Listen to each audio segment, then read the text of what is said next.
Halo guys, Hmm, tadi saya melihat suatu status di WA tentang bersiap untuk new normal.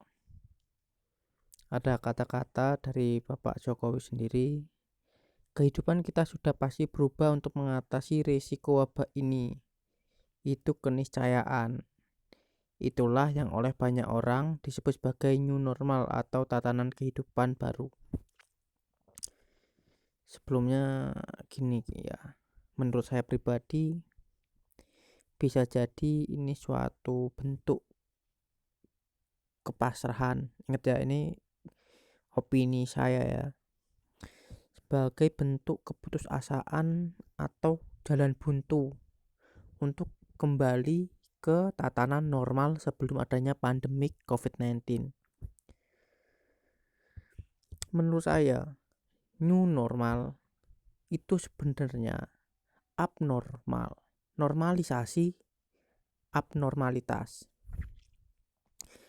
Yang sebenarnya kegiatan yang abnormal namun dipaksa secara masif secara keseluruhan sehingga banyak orang menjadi terbiasa sehingga kegiatan abnormal itu menjadi normal.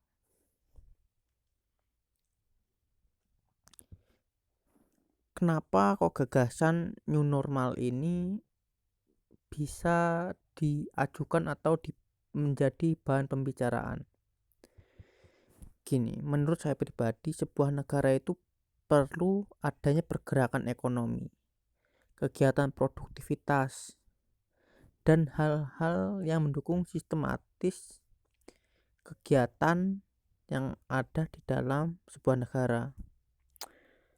3 bulan ini, kecuali aspek-aspek atau bidang-bidang penting, dirumahkan atau stay at home. Namun pada kenyataannya kurva orang yang terjangkit terus meningkat padahal sudah di rumah. Jadi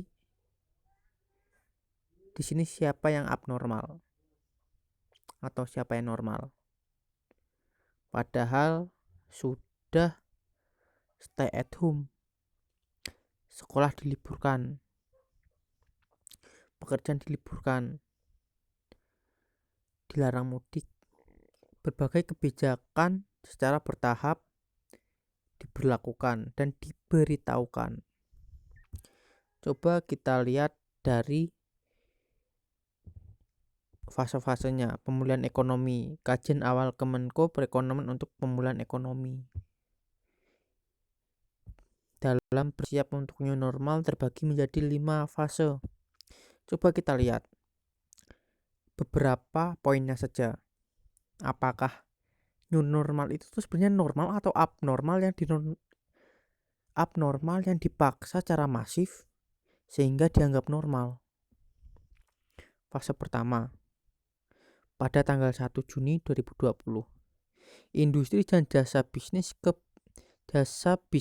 bisnis beroperasi dengan social distancing dan persyaratan kesehatan. Gini, dalam bisnis, apakah mungkin semua orang bisa social distancing? Bagaimana dalam ketika orang berdagang, menawarkan barang, ya masa mau 2 meter? Terus toko, pasar, dan mal belum boleh beroperasi, kecuali kan untuk toko penjual masker dan fasilitas kesehatan. Lah kalau samanya pedagang daging menjual masker, boleh buka dong? Kan persyaratnya penjual masker dan fasilitas kesehatan. Terus berkumpul maksimal 2 orang di dalam suatu ruangan. Ya, permasalahan ini bagaimana untuk yang di sekolah? Kalau samanya di sekolah kan sedikit-sedikitnya ini 30 anak lah ya, 32 itu normalnya. Kalau seumpamanya satu kelas 30 anak dan harus berjarak 1 meter atau 2 meter, kira-kira itu cukup atau enggak ruangannya. Itu beralih ke aspek bukan ekonomi lagi, berarti pendidikan. Apakah sistemnya akan per shift, ada shift pagi, shift siang, shift sore, shift malam mungkin. Dan fase kedua, kegiatan berkumpul dan olahraga outdoor belum diperbolehkan.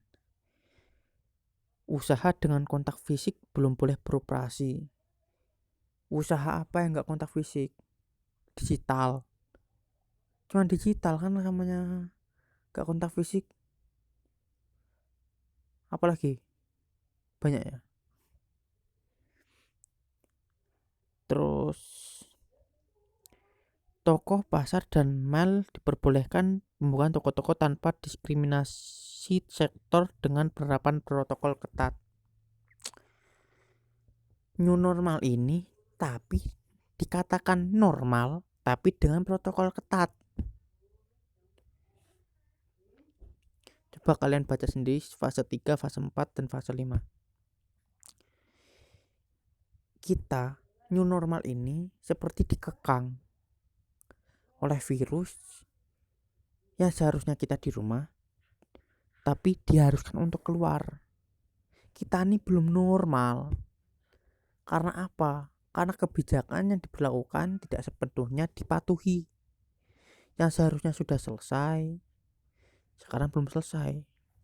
Bayangkan, orang sekolah libur, tidak ada ujian nasional, di media sosial malah ada sekumpulan anak lulus karena giveaway corona, pesta, merayakan malah berkumpul-kumpul. Gak paham juga saya. Terus kemarin 3 bulan, kurang lebih 3 bulan kan ya, 3 bulan gak sih, 3 bulan kan di rumah saja. Tapi 1 hari apa 2 hari mendekati lebaran, mall penuh. Seketika orang yang terjangkit nambahlah kurvanya, setiap hari 900 kalau nggak salah ya, 900 kan. Jadi gini ya, bersiap untuk new normal ini normalitas normalitas abnormal. Iya, intinya abnormal yang dipaksa secara masif ke banyak orang sehingga dianggap normal.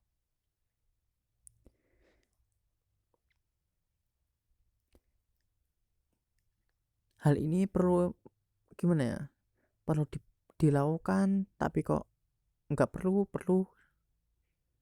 Kalau sampai tidak diberlakukan di rumah pun percuma.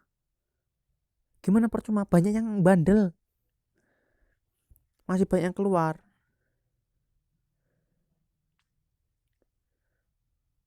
Tapi kalau samanya dibuat kayak gini, semua boleh keluar, beresiko. Kalian tak paham lah maksudnya beresiko itu gimana.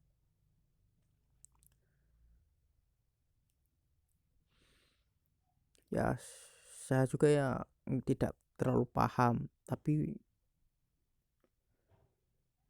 new normal ini saya juga belum tidak paham apakah ini memang harus diberlakukan atau tidak. Yang tapi semoga adanya gagasan new normal ini bukan menjadi gambaran kalau Indonesia sudah pasrah ataupun Indonesia terserah. Dan semoga semua masyarakat Indonesia mengikuti anjuran-anjuran pemerintah untuk tetap stay at home.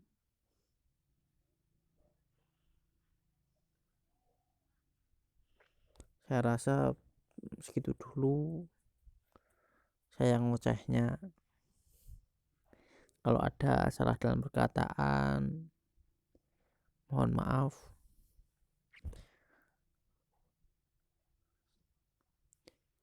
Kalau semuanya ada yang mau ngasih kritik, saran, boleh di komentar.